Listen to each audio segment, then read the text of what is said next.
Imagine the sound.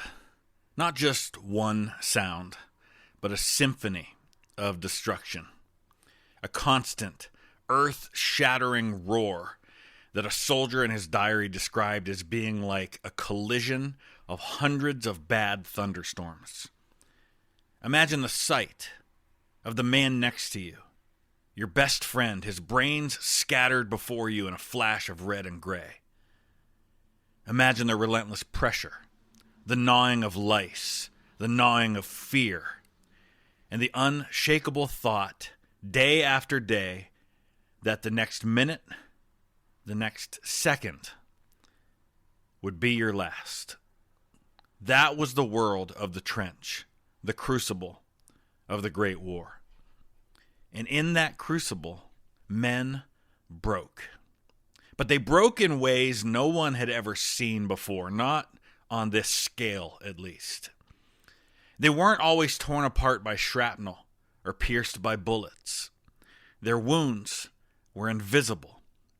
Journalist Philip Gibbs, who witnessed it firsthand, saw, quote, strong, sturdy men shaking with ague, mouthing like madmen, figures of dreadful terror, speechless and uncontrollable, end quote.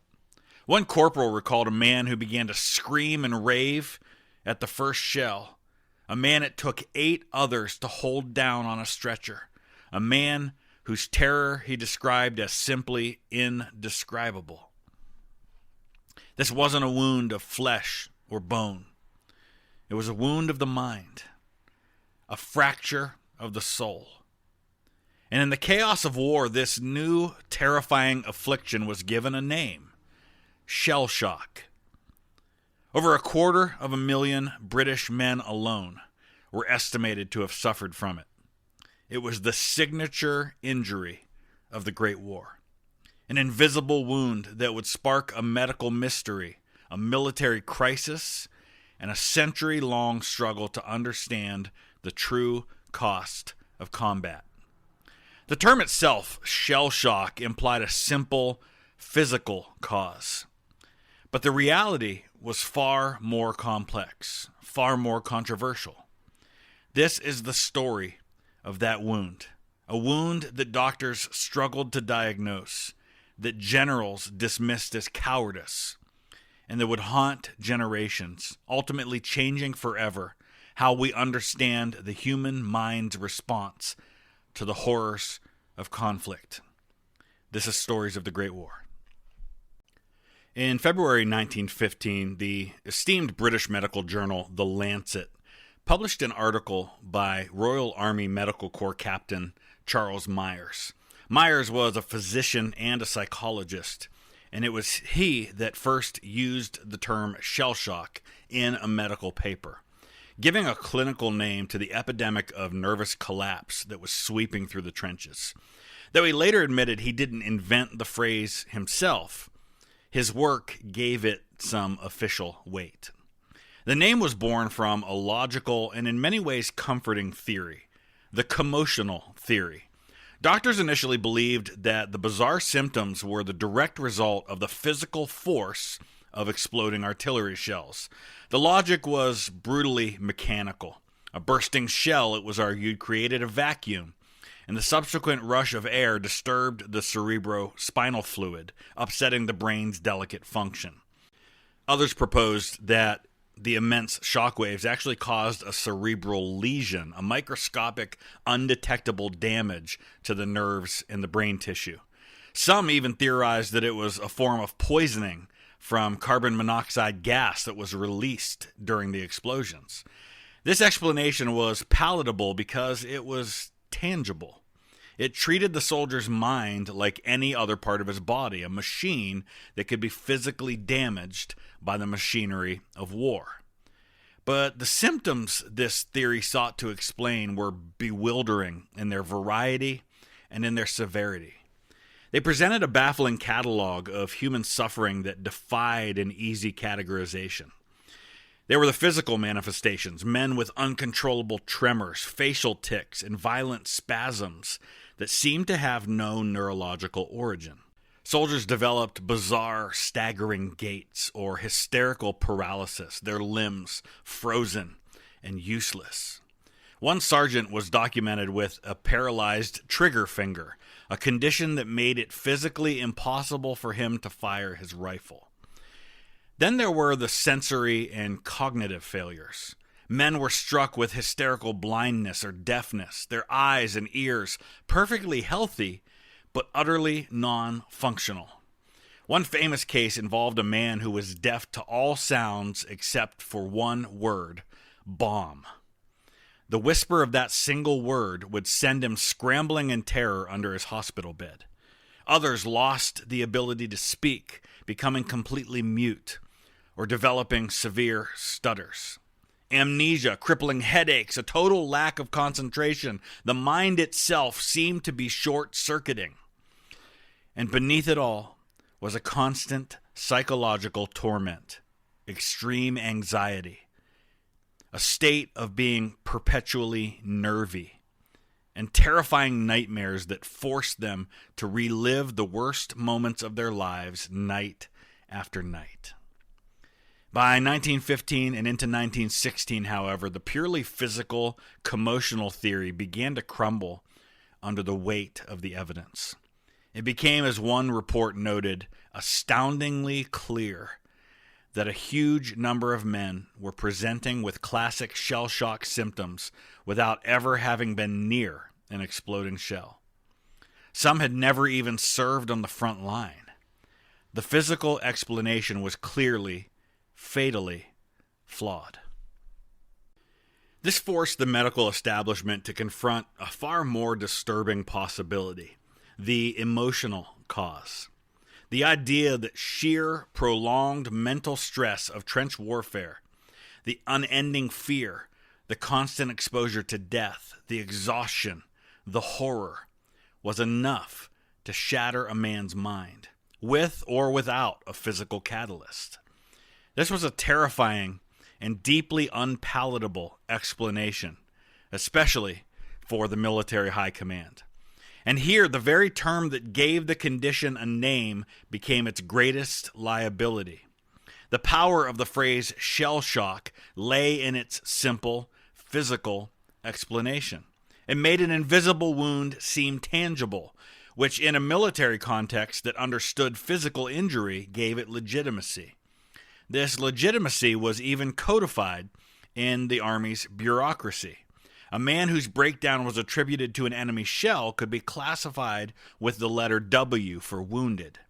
This designation was crucial. It preserved his honor, validated his suffering, and entitled him to a wound stripe and a pension. But when the direct link to shelling was disproven in so many of these cases, the foundation of that legitimacy, it collapsed. The term's literal meaning was invalidated, leaving a vacuum in understanding. That vacuum was swiftly filled by pre-existing military and social prejudices. Without a clear physical cause, the shock was reinterpreted through a moral lens. It was no longer seen as a casualty of war, but as a failure of the will, a weakness of character. The name itself, once a shield that offered a soldier a degree of protection and understanding, became a weapon that was used against him. Its alliterative, dramatic appeal had caught the public imagination, making it impossible to replace with more neutral medical terms. The discourse was trapped, and the men who suffered were trapped with it, caught in a dangerous framework that was beginning to equate their psychological wounds with cowardice. As the commotional theory fell out of favor, the official military attitude began to harden. With no obvious physical wound to point to, many in high command and even some doctors began to view shell shock as, in the words of one observer, quote, damn nonsense and sheer cowardice, end quote. It was seen as a lack of moral character, a personal failing, rather than a medical or psychological condition. This suspicion was formalized in a cruel piece of administrative logic. If a man's breakdown didn't follow a specific shell explosion, it was not deemed due to the enemy. He was labeled shell shock S rather than W, the S standing for sickness. The consequence of this single letter was devastating. He was no longer entitled to a wound stripe. He was no longer entitled to a pension. His suffering was officially categorized not as an honorable wound sustained in battle, but as a shameful illness, a stain on his record. The depth of this institutional bias was laid bare in the 1922 War Office Committee of Inquiry into Shell Shock, where one medical witness stated bluntly, quote, "Frankly, I am not prepared to draw a distinction between cowardice and shell shock." End quote. With this shift in perspective came a shift from medical treatment to disciplinary action. The primary goal was no longer to heal the man, but to force him back into the line as quickly as possible, to make him an example, to deter what was feared to be a catching complaint. The cures became punitive. The most notorious of these was a brutal form of electroshock therapy. This wasn't the controlled therapeutic ECT of modern medicine. It was the raw, painful application of electricity to stimulate mute vocal cords or paralyzed limbs, a form of medical torture designed to shock a man out of his symptoms. The British clinician Dr.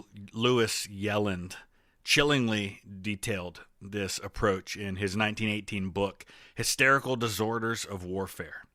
He described his treatment of patient A1, a private who had been mute for 9 months.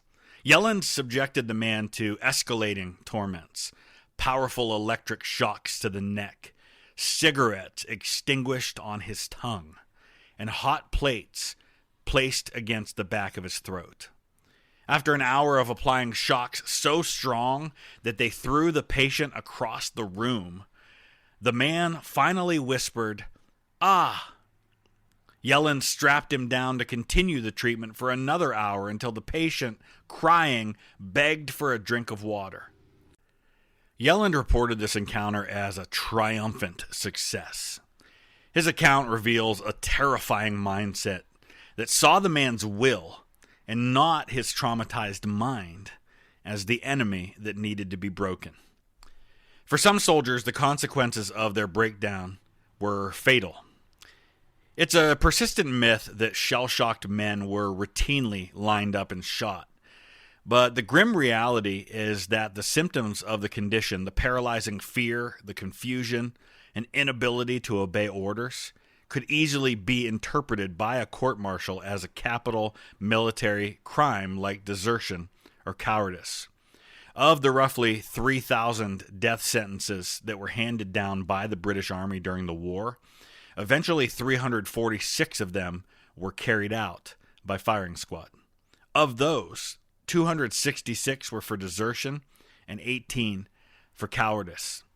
I did an entire episode here on the podcast and also a video episode from Ypres in Belgium addressing this and looking at some of the specific stories that were clearly what we would describe today as post-traumatic stress disorder. But I want to take a look briefly at one of those cases. Private Harry Farr was part of the West Yorkshire Regiment. He was a regular soldier who had been in the Army since 1908 and had been on the Western Front for 2 years. This was not a malingerer. This was a man who served on the front lines, who did his duty, and did it well. But in May 1915, after the Battle of Aubert Ridge, he was hospitalized for 5 months with shell shock. His wife Gertrude later recalled that he, quote, shook all the time. He couldn't stand the noise of the guns, end quote. He was treated for the same condition again in April and July of 1916. Finally, on September 17th, 1916, during the Battle of the Somme, his battalion was moving up to the front line through an area being pounded by a deafening artillery barrage. Farr, trembling, reported to the medical station but was turned away because he had no physical wound. Later, when he was ordered to join a ration party, Farr refused, telling his sergeant major, "I cannot stand it." Now, I'll tone down the sergeant major's response just a little bit for you. But he said, quote, "You are an effing coward, and you will go to the trenches," end quote. Farr refused, and he was arrested, and a week later faced a court-martial that lasted less than 20 minutes. He had no one to represent him in the trial. The medical officer who had repeatedly treated him for shell shock had been wounded and was unable to testify. Farr was found guilty of cowardice and sentenced to death. On October 18th, 1916, the 25-year-old veteran of 8 years was led before a firing squad. He refused to be blindfolded, determined to look his executioners in the eye. His wife was denied a military pension, and the shame was so great that his family kept the true cause of his death a secret for decades. I would encourage you to check out my episode on Shot at Dawn, telling the story of many of these men and how it was treated, how it was dealt with. But there is an important footnote to this story. In 2006, a bill was passed in Parliament nearly 90 years after the end of the war that pardoned all 306 men who had been executed during the war for issues involving cowardice or desertion. The medical and disciplinary response to shell shock was not a neutral scientific endeavor. This was a reflection and reinforcement of the rigid British class system. The diagnosis and treatment a man received depended heavily on the rank he wore on his sleeve. The condition itself was conceptually split along class lines. For officers, the diagnosis was often traumatic neurasthenia, a term that carried the pre-war connotations of the exhaustion of a sensitive, finely tuned nervous system, a gentleman's ailment. For the enlisted men, the diagnosis was more likely to be hysterical manifestations, a term associated with a complete, almost feminine loss of emotional control. This diagnostic prejudice led directly to a two-tiered system of care. Officers deemed to have complex inner lives worth exploring were sent to special hospitals for humane psychological therapies. Many of the enlisted men, often viewed as little more than malfunctioning parts in the war machine, were subjected to the harsh, coercive physical punishments designed to discipline the body and enforce compliance. A man's social standing determined whether his mind was to be healed or his body was to be disciplined. Far away from the front, in the quiet suburbs of Edinburgh, Scotland, stood Craiglockhart Hydropathic, a former Victorian spa hotel. In 1916, it was requisitioned by the War Office to serve as a special hospital for shell-shocked officers. Its most famous patient, the poet Siegfried Sassoon, would affectionately nickname it Dottyville. While this was certainly no luxury resort, Craiglockhart was a world away from the punitive institutions and disciplinary wards where the enlisted men were often sent. It was a sanctuary of sorts, a place where a new, more humane philosophy of psychological healing was taking root, one that sought to move beyond the simplistic and brutal dichotomy of cowardice versus concussion. At the heart of this new approach were two remarkable doctors. The first was Captain William Halse Rivers, an accomplished anthropologist and psychiatrist. Rivers was a quiet, empathetic man who rejected the brutal, coercive treatments that were common in other places. Influenced by the then nascent field of psychoanalysis, he pioneered what became known as the talking cure. Rivers theorized that a soldier's psyche was torn by a fundamental conflict between the primal instinct for self-preservation and the rigid, traditional code of conduct prescribed by society and the military. This conflict led men to repress their horrific memories, which then festered and emerged as debilitating physical and psychological symptoms. His method, which he called autognosis, was revolutionary in its simplicity. Instead of forcing men to forget, he encouraged them to remember. He created a safe space where they could confront their traumatic experience, talk through their nightmares, and analyze their fears, helping them to understand that their illness was neither strange nor did it have to be permanent.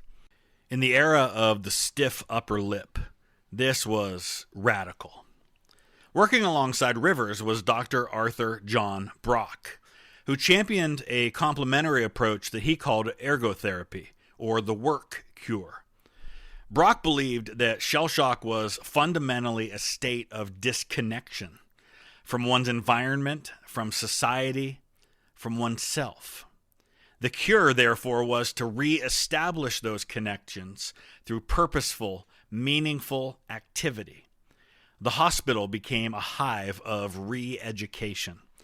Patients were given jobs at local farms or schools. They were encouraged to take up hobbies like photography, carpentry, or model making, and to participate in sports and debating societies. Brock's therapy was about restoring a sense of agency, of purpose, of being a functioning part of the world again.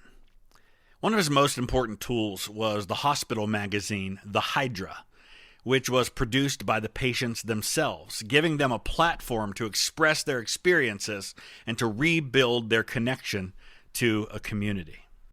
It was into this unique environment that the hospital's most famous patients arrived in the summer of 1917.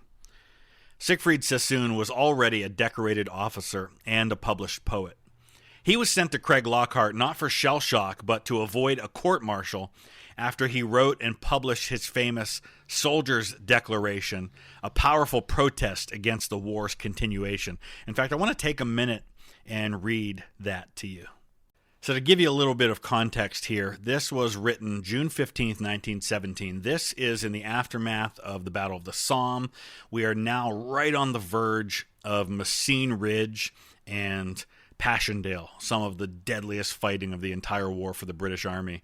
And this was read before the House of Commons in late July 1917, and it was published in the London Times on July 31st, the very first day of the beginning of the Battle of Passchendaele.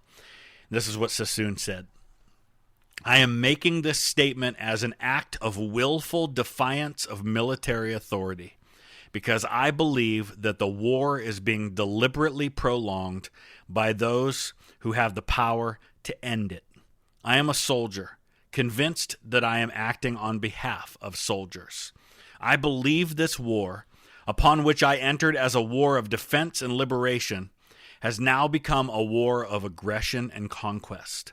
I believe that the purposes for which I and my fellow soldiers entered upon this war should have been so clearly stated as to have made it impossible for them to be changed without our knowledge, and that, had this been done, the objects which actuated us would now be attainable by negotiation. I have seen and endured the sufferings of the troops, and I can no longer be a party to prolonging those sufferings for ends which I believe to be evil and unjust. I am not protesting against the military conduct of the war, but against the political errors and insincerities for which the fighting men are being sacrificed.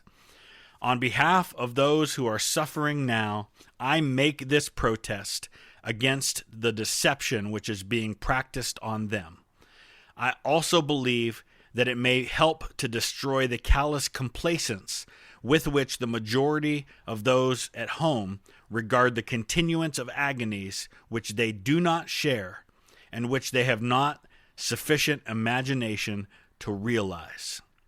And so it was those words that led Siegfried Sassoon to be sent off the front line to what probably some seemed as a punishment or a rehabilitation at Craiglockhart. Soon after his arrival, a timid second lieutenant named Wilfred Owen was admitted. Owen was, at the time, an unknown poet, deeply traumatized by his time at the front, which included being blown into the air by a mortar and lying for days in a shell hole next to the dismembered body of a fellow officer. And so one day in August of 1917, Owen timidly knocked on the door of his hero, Siegfried Sassoon. That meeting, fostered by the therapeutic environment of Craiglockhart, would change the course of English literature. Sassoon, under the gentle, probing guidance of Dr. Rivers, and Owen, under the active encouragement of Dr. Brock, formed a deep friendship. The therapies they were undergoing directly fueled their creative work.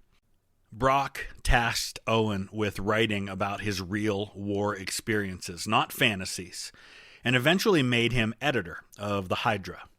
Sassoon, acting as a mentor, helped Owen hone his raw talent, refining his technique and encouraging his stark, unflinching honesty. It was here, within the walls of Dottyville, that Owen wrote some of the most powerful anti-war poems ever conceived, including Anthem for Doomed Youth and the visceral masterpiece Dulce et Decorum Est. I want to read that second one for you now. For those who may not be familiar with Latin, roughly translated, Dulce et Decorum Est is basically, it's beautiful to die for your country. This is what Owen wrote. Bent double, like old beggars under sacks, knock-kneed, coughing like hags, we cursed through the sludge, till on the haunting flares we turned our backs, and toward our distant rest began to trudge. Men marched asleep. Many had lost their boots, but limped on, blood-shod. All went lame, all blind, drunk with fatigue, deaf even to the hoots of gas shells dropping softly behind. Gas! Gas! Quick, boys! An ecstasy of fumbling, fitting the clumsy helmets just in time. But someone was still yelling out and stumbling, and floundering like a man in fire or lime, dim through the misty panes in thick green light, as under a green sea, I saw him drowning. In all my dreams before my helpless sight, he plunges at me, guttering, choking, drowning. If in some smothering dreams you too could pace behind the wagon that we flung him in, and watch the white eyes writhing in his face, his hanging face like a devil's sick of sin, if you could hear at every jolt the blood come gargling from the froth-corrupted lungs, obscene as cancer, bitter as the cud, of vile, incurable sores on innocent tongues, my friend, you would not tell with such high zest to children ardent for some desperate glory the old lie, dulce et decorum est, pro patria mori. Craiglockhart was more than just a hospital. It was an accidental, cultural, and intellectual crucible. It represents a unique moment in history where three powerful forces converged. The unprecedented psychological trauma of industrial warfare, the science of psychoanalysis providing a new language to describe it, and the fire of artistic genius that could give it a voice. The therapies of Rivers and Brock provided a framework not just for healing, but for making sense of the senseless. Rivers' talking cure offered a path to introspection, while Brock's ergotherapy provided a structure for externalizing and giving form to that inner turmoil. The poetry that emerged from this process wasn't merely a description of trauma. It was the therapeutic act of confronting trauma made manifest. It was at Craiglockhart that the 20th century's understanding of the mind at war found its voice. a voice that was simultaneously a symptom, a treatment, and a timeless work of art that has shaped our collective memory of the Great War ever since. The armistice of November 1918 brought a silence to the guns, but it didn't bring peace to the minds of hundreds of thousands of men.